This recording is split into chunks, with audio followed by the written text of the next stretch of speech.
Arestado ng mga tauhan ng PNP-CIDG ang 4 na sospek na humalay umano sa isang menor de edad sa Oslob, Cebu. Ang biktima, nasawi din ilang araw matapos ang krimen. Report mula kay Mar Gabriel. Magkakasunod na naaresto ng mga operatiba ng CIDG Region 7 ang 4 na lalaking ito na pangunahing sospek sa pangahalay sa isang 15 anyos na babae sa Oslob, Cebu.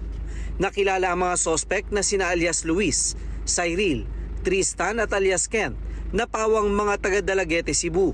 Ayon sa CIDG, nangyari ang krimen noong Disyembre 9 sa isang parke sa bayan ng Oslob.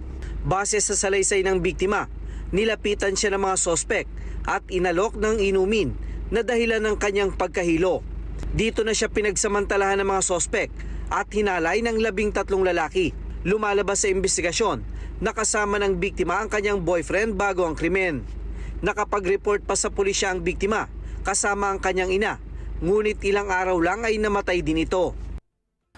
Malaki po ang kailangan i-explain po ng kanyang nobyo bakit nangyari po dito sa biktima. Agad na nagsagawa ng backtracking investigation ng mga pulis sa mga kuha ng CCTV at dito natukoy ang pagkakakilanlan ng mga sospek na umano'y mga dayo sa bayan ng Oslob. Agad na ikinasang hot pursuit operation laban sa mga sospek na nagresulta sa pagkakaaresto sa kanila.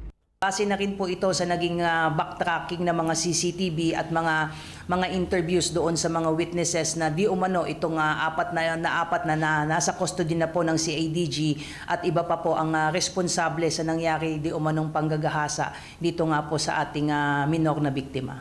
Inihahanda na ng mga pulis sa mga kasong statutory rape at homicide na isasampa sa mga sospek na nasa kustodiya ngayon ng CIDG Region 7 sa Cebu.